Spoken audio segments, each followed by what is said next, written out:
What a long and hard dick. Time for some leisure activities on the internet.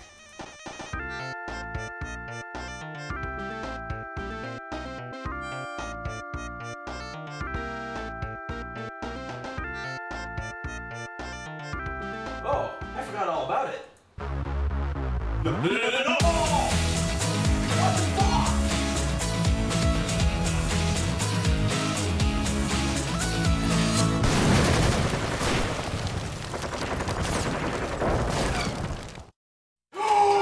Yes, I got that guy! Oh, hey! Haha! Yes, it's that time of year again. The time of year where everyone wants to get together and cuddle and be real cute together. All snug in a blanket. So cute. But that factor isn't gonna weigh in on my lonesome Christmas. No, sir. Today we're gonna be playing a holiday Christmas themed game to get into the holiday Christmas spirit. And here it is. It's a game. So let's pop this bitch a cherry and then ask her out on a date later. Call me sometime. It's alright. Whoa! What a fun and wacky adventure. Sonic Adventure? What's that? I haven't thought about that game in years. But more recently days. But prior to that, definitely years. Also, maybe in strange passing. Look, the point is, I haven't really been thinking about Sonic Adventure. But now that I am, it brings me back.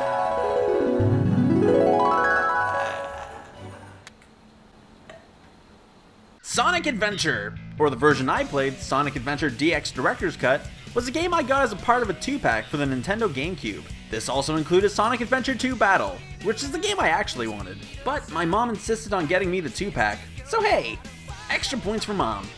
Gold stars! Now, for the next long while, all I really played was Satubi.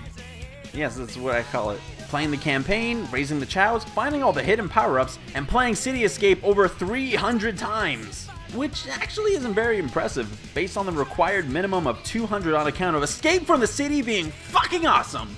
So, from Satubi being the first Sonic game I actually really played, it gave me really high expectations of what to expect of Sonic games thus far. So from that, I decided to take a step back and play Sonic Adventure DX Director's Cut, expecting high quality. And I wish I had Moon Shoes back then, because there was a drop so hard, Skrillex became a thing.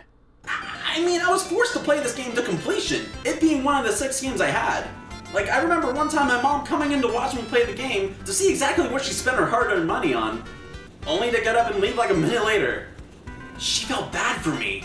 I felt bad for me. So, as a gift from me to you this holiday season, I'm going to be playing Sonic Adventure DX Director's Cut for you.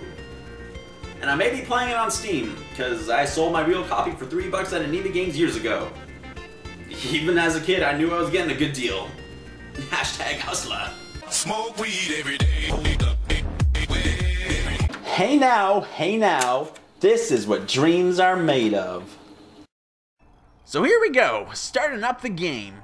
So as the gaming usual, we start off with a cutscene.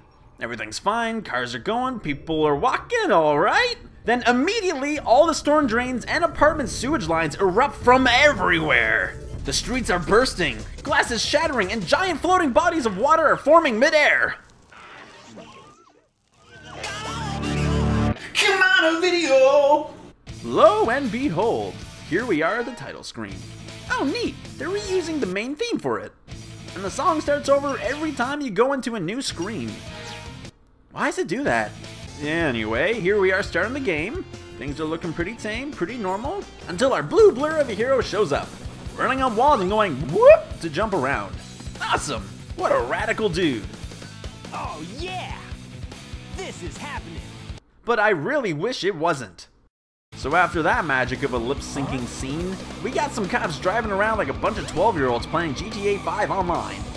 Just all over the place. Seeing this, Sonic follows after them to see, and I quote, "What's up?"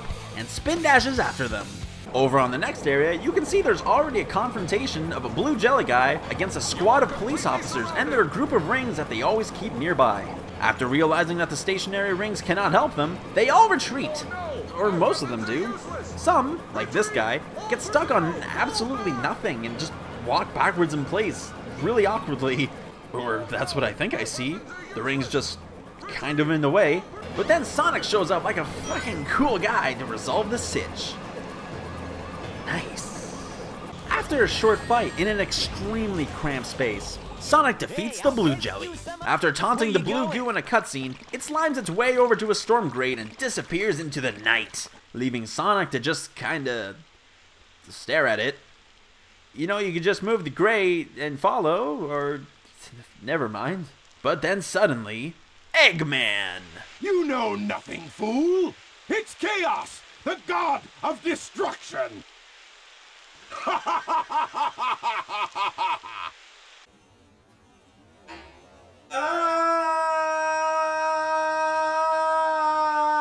People like this game? Seriously? Like, real people like this game.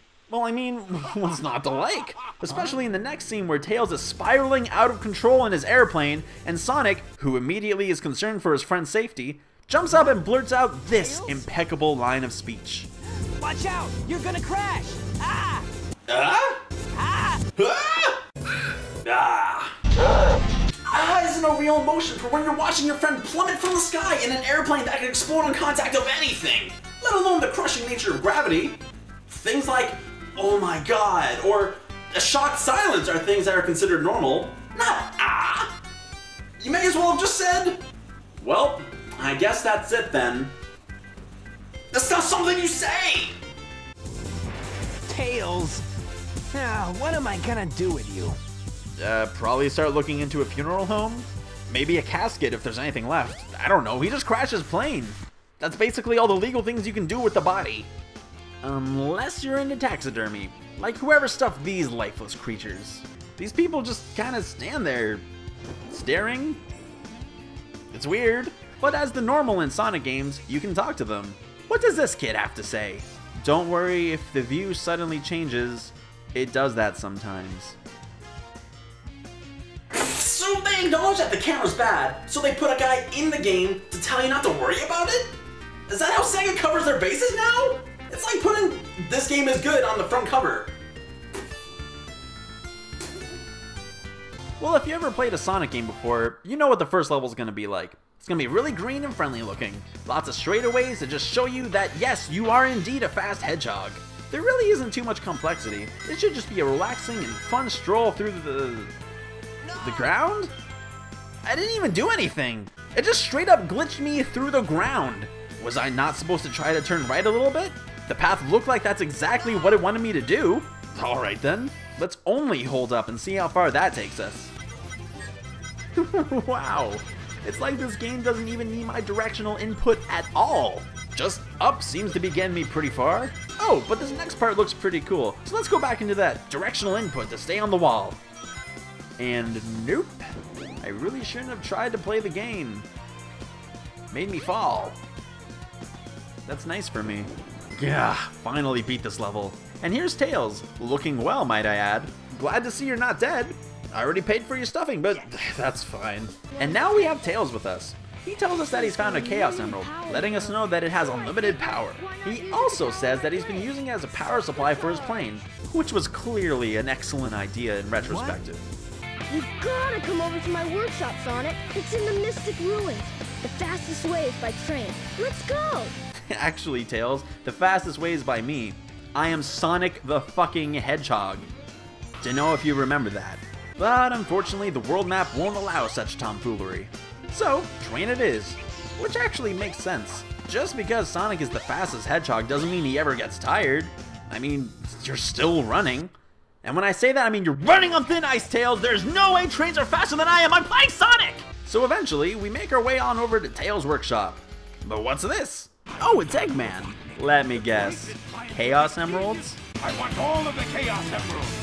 Ah, good to see things don't ever change ever in Sonic games ever. So now we... But it turns out it's not a very difficult fight on account of his main attack being crashing straight into the ground. Tails could learn a thing or two from this guy, that's for sure. So, after you complete this very undifficult fight with Eggman, he swipes your emerald and feeds it to his pile of Sims pee and bails faster than Lindsay Lohan. Topical? I think not. And now you're left to your wits to explore and locate all the Chaos Emeralds before Eggman does. So let's hop to it! The first location we have is this windy glowy place. But where's the keystone? Oh, it's at Tails' workshop. If this game gave me any hints as to where it was, it'd be too easy. It's great to know that the game's difficulty is just based on me not being in the loop. It's just like high school all over again. Lame. So that keystone gains us entry to the next level, and it's a windy one, which you can tell by all these running on air sections and this fucking tornado. Yeah, this level doesn't fuck around. So, while playing this level, I learned how inconsistent the game is with its level design. Some sections have you required to only hold up, or else you'll mess up and fall off the level. These areas could have just as many turns and twists and jumps as any other area in this game, but that's all you have to do. Just hold up. Whereas other sections, on a whim, require your directional input, or to press A at a certain time. But the thing is, you're too scared to do anything else, because you might not be holding up like Sonic Adventure taught you to by beating you into submission! You shouldn't feel like you're gonna lose if you try anything. That's just really bad level design choices. Another bad design choice is having the next level being a very boring and super slow pinball level, where you need to collect 400 rings by playing pinball for 15 fucking minutes, trying desperately to get matching card hands up in the secret area, where if you fall from it, you gotta watch the whole scene of you just flying around knights every time. And then once you lose all your pinball chances, you gotta make a mad dash through the underground with all your collected rings, where there are hazards everywhere. And if you get hit, you lose all the rings you just spent minutes collecting. Like, I don't even want to play this game anymore. I heard that this game grows on you after playing for a while, but it just seems like it desensitizes you from all the bullshit it's constantly feeding you. And then people forget their first reaction to the game just because that's how it is. Anyway, after you beat the casino level, it shows you that an ice stone drops somewhere, which it only really shows you for a second, and then shows you a cutscene right after it. On top of that, it doesn't show you where it is, and you don't know that it's a thing that you need for the next part of the game, so you completely forget about it. So, after finding where I need to go by running along all the walls and ceilings, then I know I need an item to proceed.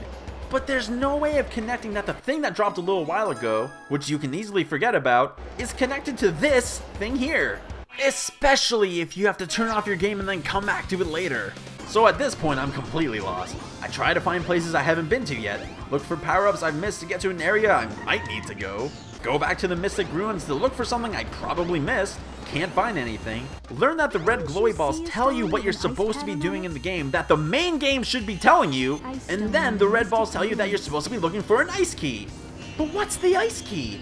There's no way to remember that there was a thing that dropped right before the cutscene, and that was the ice key. On top of that, they don't even show you how to get to the place to find it. I'm going crazy. I can't deal with this shit anymore. There's a spot in the world where the item I need to progress the game is hidden, and I've triple checked every single thing I can noticeably see. I'm just spin dashing all over the place, trying desperately to have fun to retain my sanity. I don't know where to go. I'm just going and...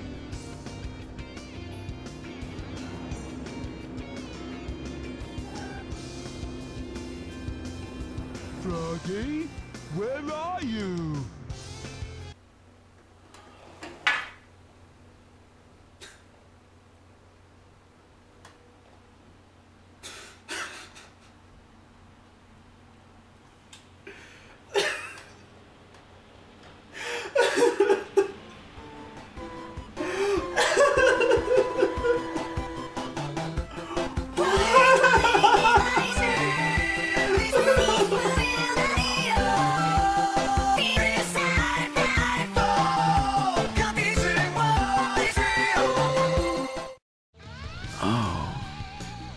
Big the fucking cat.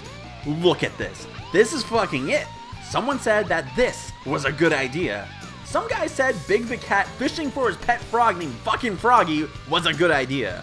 Another guy looked at it and said, hey, this is pretty good. It's a good idea. They showed it to their boss who said, hey, this would be great in a Sonic game. This is a good idea. Real people programmed Big the Cat stages and put it along Sonic stages and said it was a good idea. Somebody got paid to fucking voice this fucker. Froggy, where are you? Why? Why is there a fishing minigame in my Sonic the Hedgehog where you go fast? What? You have to play this in order to beat the game? You have to play all the Big the Cat stages to get to the final boss? So that's it. This is it. Big the Cat had to go through a lot of people to say yes for it to be a thing. And it succeeded. Sonic Adventure is one of the worst games I've ever played. It's unfinished, uninspired, but most importantly, unclear what it wants to be. It's the worst game. Oh, but I played it when I was a kid, and I liked it a lot, and it was a pretty good game. Oh, you were a kid when you played it. Silly me. Best game.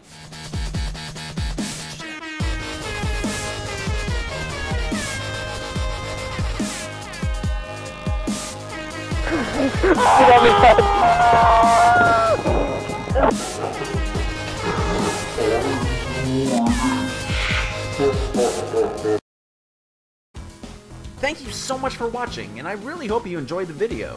I wish you the best this holiday season. And remember, it's Kris Kringle, not Kush Kringle. Happy holidays, everyone!